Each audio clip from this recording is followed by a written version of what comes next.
سلام. هر سال وقتی به سالگرد شروع جنگ ضد میهنی میرسن، توی نظام با کلی هزینه و رژه و همایش و بیار و ببر و سخنرانی تلاش میکنن که اون شکست مفتضحانه و بالا رفتن جام زهر توسط امامشون رو یه جوری به عنوان یک اتفاق مهم نشون بدن و از توش به زور دستاورد بیرون بکشن. دستاوردها دیگه یکی دوتا نیست. حالا مثلا بخواد وارد این مقوله بشه که دستاوردهای دفاع مقدس چی بود، این یه کتاب 10 جلدی خواهد شد. حالا برای اینکه از این فاجعه جنگ و جنایتی که در حق ملت ایران مرتکب شدن دستاورد بیرون بکشن، خامنه‌ای همه جک و جونورهای سپاه رو در همه شهرها مأمور کرد که برن سخنرانی کنن و از دستاوردهای جنگ بگن. ما یه نمونهش رو نشون میدیم، ولی عین همین حرفا رو کپی پیست تو همه شهرها زدن. هفته دفاع مقدس رو خدمت همه عزیزان و بزرگواران حاضر در مراسم، به ویژه غیورمردان سپاه بسیج، عرض تبریک و تهنیت رو دارم. اینا اصلا از مضحک‌ترین احمق‌های دنیان. آخه شروع جنگ رو تو کجای دنیا تبریک میگن؟ جنگ 8 ساله با اون همه ویرانی و تلفات چی داشته که الان تبریکم میگی؟ شاید براتون جالب باشه که بدونید ما جزو معدود کشورهایی در دنیا هستیم که نه پایان جنگ که اتفاقاً آغاز جنگ رو گرامی می‌داریم.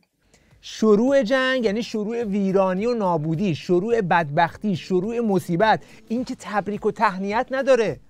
اونی که توی فیلم‌ها دیدی جشن میگیرن پایان جنگه که توش پیروز شدن. مگر اینکه خودتونم قبول دارید که پایان جنگ براتون زهرمار بوده. اون چیزی که ما را در جنگ پیروز کرد، رمز پیروزی ما بود، نصرت الهی و امداد غیبی بود. در جنگ پیروز کرد؟ این چی زده؟ اگر معنی حرفتون نمیدونی مجبور نیستی حرف بزنی.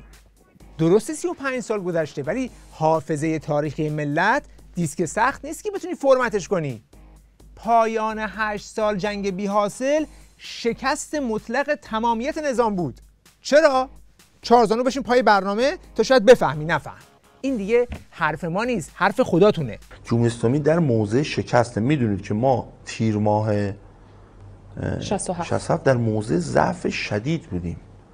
یعنی از فروردین 67 از قبلش بیایم اسفند 67 تهران عملیات، بله، نه اصلا از جنگی هم رو به افولیم دیگه. بله دیگه، ما فاو رو از دست میدیم. تا 4 ماه اول سال ما در موضع شکستیم و به همین دلیل هم قطعنامه 598 رو پذیرفتیم. هر آنچه که ما گرفته بودیم تو سال قبلی از دست دادیم. خود خمینی هم که یاد نرفته، گفت قبول قطعنامه براش مثل جام زهر بوده. من باز میگویم که قبول این مسئله برای من از زهر کشنده تر است. بچه‌های جنگ موقعی که قطعنامه پذیرفته شد بدون استثنا میخوام بگم اکثریت بالاتفاق قصه‌دار شدن و گریه میکردن، اصلا خیلی علنی. اون یارو پیروزی کجاست الان؟ هنوز نشستی؟ ببینم دیگه چی داری برای گفتن. فرماندهی نیروهای مسلح کشوری که در حال تدافع و دفاع بود، پیر مرشد 80 ساله بود که از نظر سطح دانش فقیه جامع شرایط بود، فیلسوف بی بدیل بود، در عرفان عملی هم آنچنان وصل به عالم قدس بود که حقایق پنهان از عالم سیاست را میدانست و پیش بینی میکرد. همین که ببو گلابی های مثل تو مجید خمینی رو میگن، دیگه معلومه که خودش چی بوده. با همین شعر و ورهای مثل حقایق پنهان عالم سیاست، این کلاش حقه‌باز شیطان صفت 8 سال یک مملکت با تمام دارایی و ثروتاش رو ریخت تو تنور جنگ که بعدش هم که شکست خورد خودش دق کرد و گور به گور شد. بسیاری از بچه‌های سرداران جنگ که تمام اون سالها تو جنگ بودن و داشتن می جنگیدن، به نتیجه رسیده بودن ما به نتیجه نمیرسیم، ما نمیتونیم اون اهداف مورد نظرمون رو محقق کنیم. اما یه حرفی داشتن، امام یه چیزی میدونه که ما نمیدونیم. یکی از اون بلاهایی بود که سر این کشور اومد. امام یه چیزی میدونه که ما نمیدونیم. تلقیشون این بود که امام یک ارتباطات غیبی داره و این که امام وایساده پشت جنگ ما به نتیجه میرسیم. هر جنگ که تمام عوامل مادی به ما داره نشون میده که جنگ به نتیجه نمیرسه. ببین یه همچین هیولای سیری ناپذیری بوده خمینی که تا وقتی این همه جوون رو به کشتن نمیداد دست بر نمیداشت. بعد یه همچین خفاش شب پرستی رو میخوان رنگ کنن به عنوان قناری امروز تحویل بدن. فرمانده این مجموعه یک مرد الهی بود، امام بزرگوار، یه عنصر الهی بی‌نظیر در کنار دانش و فکر و تجربه و پختگی از جهات مختلف. گفتش پختگی، یاد شلغم افتادم. یه تصویر از دانش این امام پختشون ببینیم. فقط حواستون باشه که بوی پختگیش خونتون رو بر نداره. اگر تونستید فقط توی این حرفا یه جمله معنیدار پیدا کنید. آنتنه هایی که هست صداها را از ریشه های درخت که در آب جوش بگذارن صدای هیاهو هست. کار احاطه دارد بر همه عوالم. از اول با کار عالم موجود شده است. همه ذرات وجود کارگرند. حتی ذرات اتمی که در این عالم طبیعت هست اینها کارگر هستند با هوشیاری. همه ذرات عالم فعالند و هوشیارند، لکن ما گمان میکنیم که هوشیار نیستند. احمق. حالا شما حسابشو بکن که این امام پخته براشون از غیب مثلا خبر می آورده. حالا چه خبر می آورده؟ امام جمله زیبایی داشتن، فرمودن این جنگ نعمت است. این جنگ در زمان جنگ، در دهه اول جنگ 8 ساله و چند سال بعد از آن نعمت بود. جنگ نعمته ها؟ همین یه جمله کافیه که شما به ماهیت این زامبیای حاکم بر کشورمون پی ببرید. آخه 1 میلیون کشته و معلول نعمته؟ 1000 میلیارد دلار خسارت نعمته؟ از بین بردن استعدادها و به کشته دادن 10,000 دانش آموز نعمته؟ یه خورده از این نعمتها رو از زبان خودیاشون بشنویم. ادعا میکنم تمام خسارات جانی و مالی و اقتصادی و صنعتی قبل از 65 و 2 سال آخر جنگ 65 تا 67 رو بذارید تا ببینید بالاترین خسارت، بالاترین تعداد شهید، بالاترین تعداد مجروح و اسیر و جانباز و اینا رو ما بین 65 تا 67 و بسیاری از پایگاه‌های صنعتی و نفتی ما در خلیج فارس مورد هجوم قرار گرفت. ببین جنگتون اینقدر نعمتش فت و فراوون بود که پاسدارا آخرش دیگه داشتن فلنگو میبستن و در میرفتن. دیگه نعمت از دل و دماغشون زده بود بیرون. حالا عزیز جعفری مانده بود و جبهه‌ای که داشت از دست میرفت. عزیز پشت بیسیم وضعیت به هم ریختی جبهش را گزارش میکرد.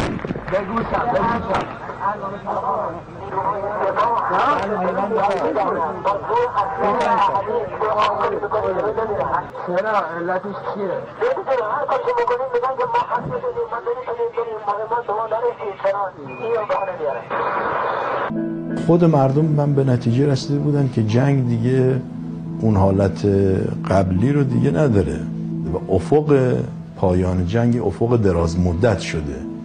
حالا شما تحصیل میکنی؟ بله تحصیل میکنم. شما چرا تحصیل میکنی؟ کار مهمتری دارم تا نسبت دارم تهران مجبور تصمیم.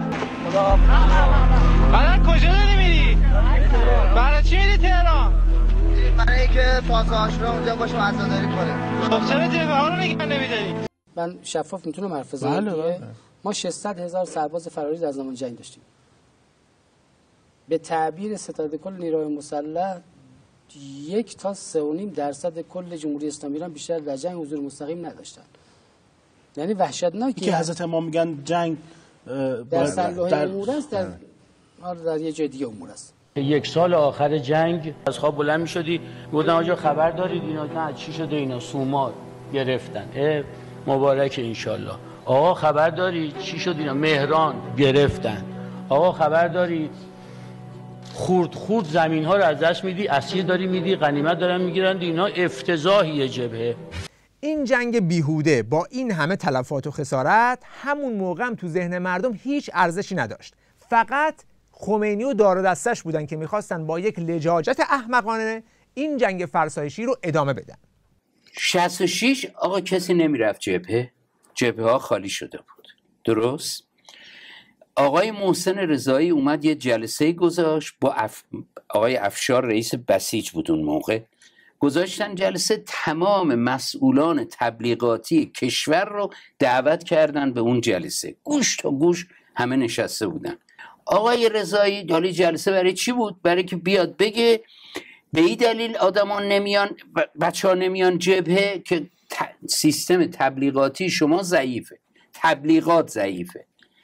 خب بنده اونجا یک بحثی کردم، خدمت آقای رضایی رسیدم که این حرفا بی اساسه، حرفی که دارید میزنید تأثیر شرایط خارجی به اعتبار شرایط درونی است، جامعه داره حس میکنه که این مسیر نتیجه نمیگیره. شما فکر نکن با تبلیغات میتوانی به نتیجه برسی. تازه این حرفا یک از هزاره که توی این 35 سال به صورت قطره بیرون زده. کدوم پیروزی، کدوم نعمت، کدوم حشمت؟ اوه شارزانو کجایی؟ دیگه چی بلغور کردی؟ یکی از چیزهایی که در آن زمان به نیروهای مسلح ما تهمت میزدن یا اشکال نظامی میگرفتن این که عملیاتهای ما، جنگهای ما به شکل غیر منطقی و غیر اصولی انجام میشد. عقلانیت و تدبیر به عنوان قاعده و اصل حاکم بر تصمیم گیری ها بود، چرا که در تمام این طرحهای عملیاتی میزان و اصل بر آن بوده که با کمترین تلفات انسانی و خسارات نظامی موفقترین عملیات ها حاصل بشه. طرف از گاو بودن فقط شاخشو نداره. یه میکروفون و یه مشگوش مجانی گیرش اومده، همینطوری پا رو گذاشته رو پدال بافندگی داره میره جلو. آخه دیگه از درایت نظامی حرف نزن تو. عملیات های شما که فقط فرستادن امواج انسانی به قتلگاه بود. این که دیگه حرف فرماندهان سپاهتون در همون روزهاست که الان افشا شده. ببینید کار تا کجا پیشرفت کرده. آیت الله العظما منتظری فرمودن شیوه های که حزب اللهی یعنی خرکی، این جمله حضرت ایشونه که فرمودن حزب اللهی یعنی خرکی در مورد شیوه های جنگ.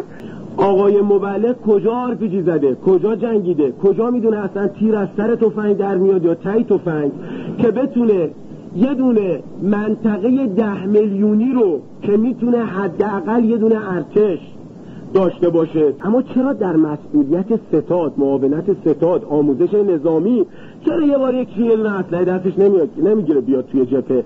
چرا هر کدوم اینا میرسن و کارایی هم ندارن، بلدم نیستن، نمیدونن مسائل، میان مسئولیت اصلی رو میگیرن و در نتیجه شما میبینید که ستاد اصلی سپاه از نظر کیفیت و قدرتش فاجعه آوره. بسی نه امنیت شغلی داره، نه امنیت جونی داره، همینجوری میریزنش جلوی عراق که اصلا درو میکنه بچه ها رو بدون آموزش برنامه، که بعد بعضیا فکر میکنن که این اصلا طرح شیعه کشی آمریکاست، طرح انقراض شیعه است که به همین راحتی ما بچه هامون رو جمع بکنیم بیاریم بریزیم جلوی تیربارای عراق. من هیچ اصلا حرفی ندارم. خوب اتفاقا اون عکسی که شما میگید جام زهرا من و آقای روحانی و اون چیز که این جزء افتخارات ماست. یعنی ما این کاری کردیم که این جنگ تموم بشه، بچه های ما مثل برگ خزان میریختن رو زمین. این بعضی جاها چجوری این هنر بود که قدر دیگری هم باز بچه همونو بکشیم. تازه این که داره این حرفا رو میزنه یکی از همون هایی بوده که با درایتش 8 سال این جنگ بی حاصل رو کش داد و صدها هزار نفر رو به کام مرگ فرستاد. حالا امروز اومدن میخوان اون تصمیمات جنایتبارشون برای مجبور کردن بچه مدرسه‌ای ها به رفتن روی میدانهای مین رو اینطوری مالکشی کنند. در مقایسه با جنگ های دنیا فقط یک جنگ بود که اجباری برای حضور نبود و اون هم دفاع مقدس ملت ایران بود. هیچ اجباری نبود. اجبار نبود؟ بابا شما تو خیابون تور مینداختین، جوانای مملکت رو به زور میگرفتین میبردین جبهه، تو مدارس کلاس به کلاس بچه‌ها رو بلند میکردید میفرستادید جبهه. اینهاش تو روزنامه خودتون همون روزها خبرشو میزدید، عکسش هست، کل کلاس رو خالی کردید، تازه اونم بدون اطلاع پدر و مادر، چون اون ابلیس فتوا داده که نمیخواد به والدین بگید، ورشون دارید ببرید جبهه. روزنامه جمهوری اسلامی 9 آبان 61. سوال از خمینی: در شرایط حاضر رضایت والدین برای رفتن به جبهه لازم است یا خیر؟ جواب: تا موقعی که جبهه ها نیاز به نیرو دارد رفتن به جبهه واجب است و اجازه والدین شرط نیست. امضا روح الله خمینی. یکی از بزرگترین جنایت‌های شما در این جنگ تباه ضد میهنی کشتن یک نسل از دانش آموزای کشور بود. دانش آموزای 14-15 ساله که هنوز هم به این کودک کشی افتخار میکنن. طول دوران دفاع مقدس ما 550,000 نفر دانش آموز طی نوبت‌های مختلف به جبهه‌ها اعزام شدن. جمع کثیری از دانش آموزان اومدن پای دفاع از کشور. کسی میتونه به من بگه چند درصد رزمندگان دفاع مقدس دانش آموز بودن؟ فقط دست بلند کنه، جایزه خوبی هم بهشون بدیم. نه چند درصد؟ نه خیلی بردی بالا. و اینطوری میگی بالاخره به عددی میرسیم دیگه. نه بله حدود 20%. آره. خب چند درصد شهدای جنگ از دانش آموزی بودن؟ یه دست بلند کنید یکی بگو. بله حدود 17 تا 20%. عدد دانش آموزی ما معنا داره. اینکه عزیزی اشاره کرد 36,000 شهید دانش آموز، قریب 20% شهدای ما که همه کشور نظامی و غیر نظامی و از اقشار مختلف 20%ش دانش آموز. این عدد کوچیکی نیست. حالا این قطعه از تاریخ که مربوط به دفاع مقدس و جنگ 8 ساله است که نوجوانان ما نقش اساسی داشتن در یگانها، گردانها، گروهانها، تیپها و لشکرها. سازمان اصلی و شاکله اصلی یگانها عمدتاً دانش آموزی بوده. آدم وقتی این موجودات رو میبینه، بعد راز بقا میبینه، واقعا سوالش میشه که چرا به اونا میگن حیوان، به این موجود میگن انسان؟ نعمت و تبریک و تهنیت که میگفت مال همین دانش آموز کشی بود. حالا سوال اصلی اینه که این فاجعه جنگ خانمانسوز و ویرانگر به قول اینا تحمیلی بوده، یعنی هیچ کارش نمیشد کرد، یا اینکه میشد اصلا وارد این جنگ نشد؟ الان هر چقدر که جلوتر میریم معلوم میشه که اینجا هم دست امام پختشون تو کار بوده. از ماه‌ها قبل نیتش این بوده که جوانهای مملکت رو بریزه تو تنور جنگ. ما میخواهیم جوانانمون را از میکده ها به میدان جنگ ببریم. ما میخواهیم جوانانمون را از اشرتکده ها به میدان جنگ ببریم. ما میخواهیم جوانانمون را از این سینماهایی که بود و به جاهایی ببریم که برای ملت فایده داشته باشه. فکر نکنید همینطوری داشته باد هوا میگفته، نه، همون موقع داشت همین حرفا رو عملی میکرد. تقریبا همزمان با همین صحبت ها شروع میکنه به تحریک علنی عراق و تبلیغ برای سرنگونی دولت عراق به طور رسمی تو تلویزیون، روزنامه. در همون آغاز سال آغازین آقای حسن البکر که اون موقع او رئیس جمهور بود، در 28 در ابتدای سال 58 تبریک میفرسته به امام تبریک میفرسته. خب پاسخی که امام به حسن البکر میده بخونید ببینید که چه پاسخیه. پاسخیه که یه حدی آقا در مناسبات دیپلماتیک جهانی خیلی همه این حرفا، این پروتکل ها معنا داره. گونه امام پاسخ میده به حسن البکر که بله حواستون باشه که خلاصه در این انقلاب ایران هشداری بود برای همه مستکبران که وای میسن مقابل مستضعفین و عاقبت اختناق ها انفجار است. این در پاسخ حسن البکر تبریک گفته، امام داره بهش جواب میگه عاقبت اختناق انفجاره. این در تاریخ 3/1/58 که حسن البکر تبریک گفته به امام.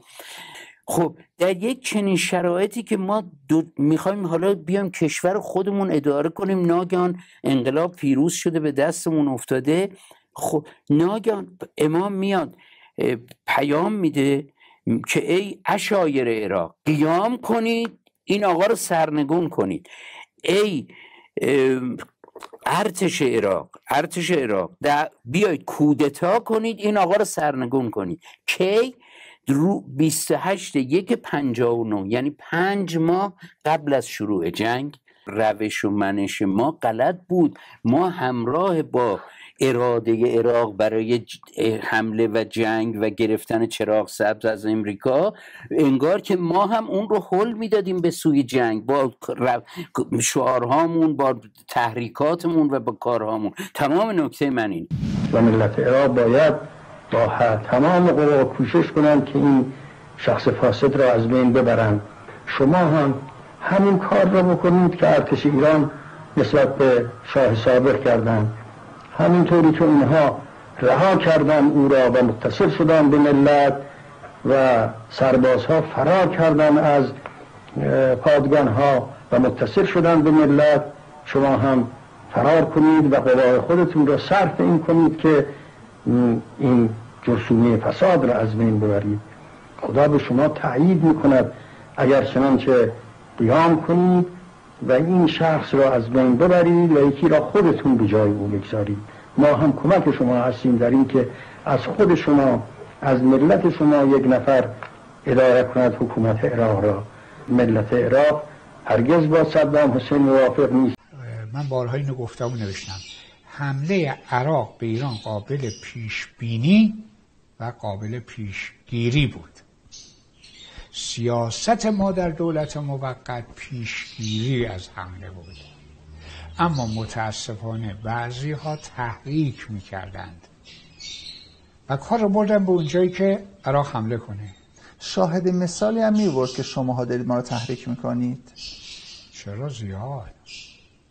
یادتون هست؟ و واقعا تحریک میکردیم. نمونه‌های برنامه‌های تلویزیون ایران سر تا پا تحریک عراق، به طوری که آقای دعایی که سفیر ما در اونجا بود اومد ایران، رفت در شورای انقلاب گفت اگه میخواید با عراق بجنگید من استعفا بدم بیام، ولی اگر میخواید نجنگید، میخواید مماشات کنید، این روشش نیست.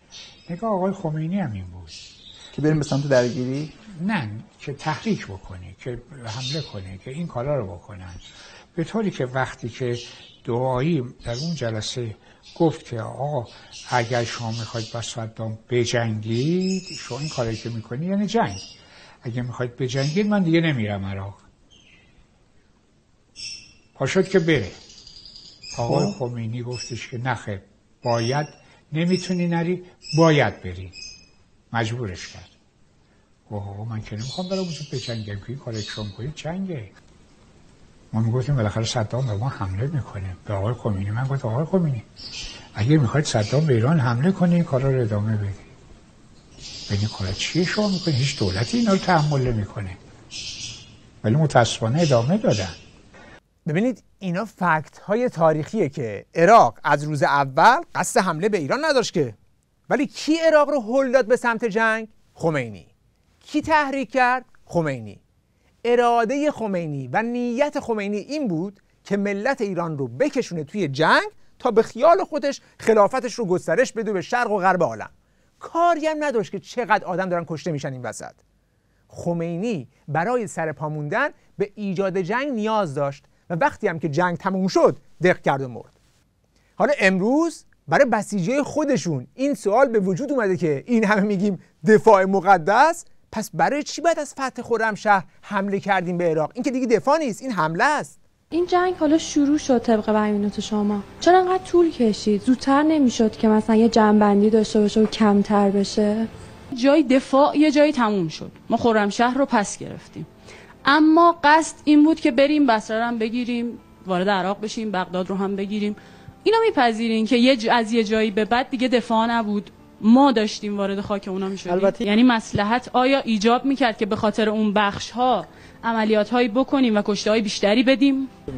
این که میفرمایید بعد دفاع میکردیم، خب قرار بود که ما دفاع بکنیم، ولی خب از حالت دفاع به سمت آفند رفتیم بعد از عملیات بیت المقدس و آزادسازی خرمشهر و کار به جایی رسید که خب قطعنامه اومد و حضرت امام تعبیر جام زهر و این حال. خب چه اتفاقاتی افتاد که این وقایع رخ داد و رسید به جایی که امام اون تعبیرم به کار آورد؟ خواستم میدونم به دستاوردها نرسیدیم یا ببینید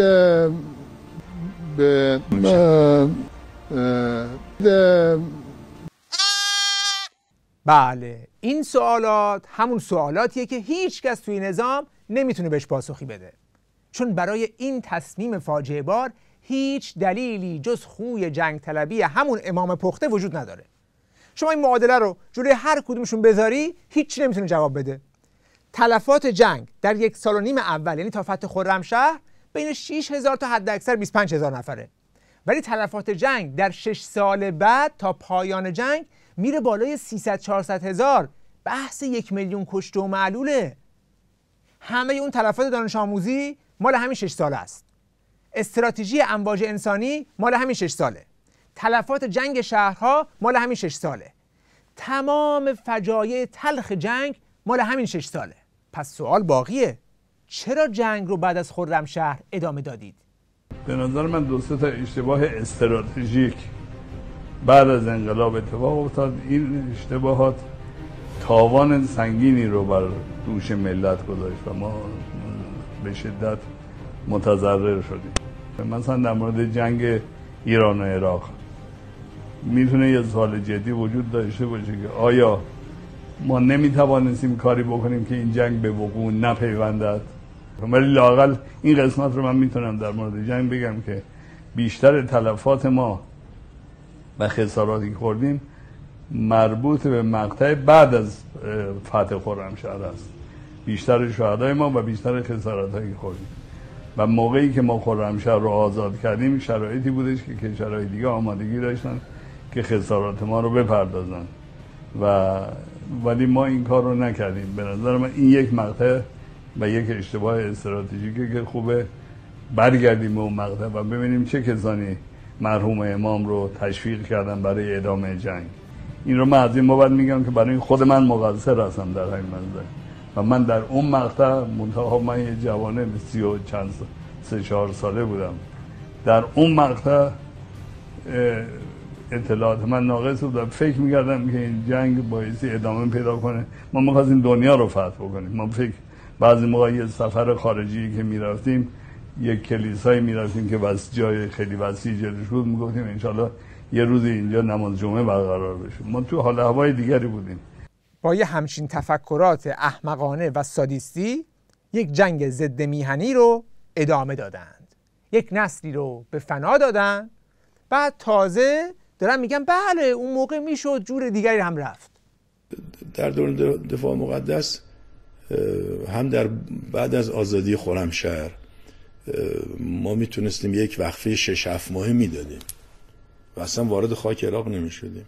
اعلام میکردیم که اگر در طول این 5 ماه 6 ماه دولت عراق خواسته های ما را عمل نکنه ما وارد خاک عراق میشیم. البته حتما اون پاسخ نمیداد به ما، ولی خود ما هم این که بدونی که چنین سند تاریخی درست کنیم سرمون انداختیم پایین، از مرز عبور کردیم، شاید اون به خاطر یکی از کم تجربگی‌های ما بود. اگه دوباره برگردیم حتما در سر مرز خرمشهر و بصره من پیشنهاد میکنم که 5-6 ماه جنگ متوقف کنیم، اول اعلام بکنیم. بعد تازه همین موجود که مسئول مستقیم به کشته دادن چند صد هزار نفره خیلی ساده، میگه بی تجربه بودیم. بعد میره کاندید ریاست جمهوری میشه. بابا تجربه چیه؟ تصمیمات شما جنایت برنامه ریزی شده بود برای درگیر کردن ملت در یک جنگ خانمانسوز. وگرنه که شما از اولش هم دنبال دفاع نبودید. مگه شعارهای شما جنگ تا رفع فتنه از عالم و قدس از طریق کربلا نبود؟ اما آمدیم شعار غلط انتخاب. چیکار کردیم؟ جنگ تا پیروزی. خب حالا باشه، این جنگ تا پیروزی. جنگ تا راه قدس از کربلا میگذرد یا امام زمان. از او بدتر جنگ تا رفع فتنه در عالم. ای داد و بیداد، جریان چیه؟ کی میاد یه شعار انتخاب بکنه که همه دنیا رو مقابل خودش نگه بگذاره؟ یعنی ما با انتخاب شعارهای غلط راه قدس از کربلا میگه آقا دست بردار. ما رفته بودیم تو فاو، به یک معنا 4 قدمی کویت و قطر و اینا بودیم دیگه. اینا خیلی وحشت زده شده بودن که آقا اینا، بنابراین پیام‌هایی از طرف اونها هم هست که حاضرن خسارات جنگ رو بدن، حاضرن وارد بحث بشن، ماجرا تمام بشه و بیایید این کار رو بکنیم. یه مطلبی من شنیدم، میگن امام گفته یه خوابی دیده بوده اول سال 65 که صدام اومده به ایشون گفته سلام و امام گفته امسال کار صدام تمومه، بنابراین اسم سال 65 گذاشتن سال سرنوشت نهایی. و امام باز میگم دقت کنید، شنیدم به سران قوا گفته هر کی خسته شده از جنگ میتونه بره کنار، اونایی که باید بجنگن میگن ما میجنگیم و ادامه میدیم. درست شد. این نکته بود که اتفاق افتاد. آقا به دلیل این که چون امام وایستاده رو پای جنگ تا پیروزی و جنگ تا ساقط شدن این صدام یزید کافر، همه کس جرئت نداشت، همه باید توی چارچوب صحبت کنن. همه اینایی که این حرفا رو امروز میزنن، هیچ کدوم اون روز که خمینی عربده جنگ تا پیروزی میکشید جرئت نداشتن که بیان علنی جلوی جنگ کوچکترین مخالفتی بکنند. هیچ کدوم. فقط یک طرف جرئت کرد که اون زمان شجاعانه بیاد توی میدون و بگه که این جنگ ضد میهنیه و باید تموم بشه. دو اینکه نگاه کنید، هیچ کس غیر از منافقین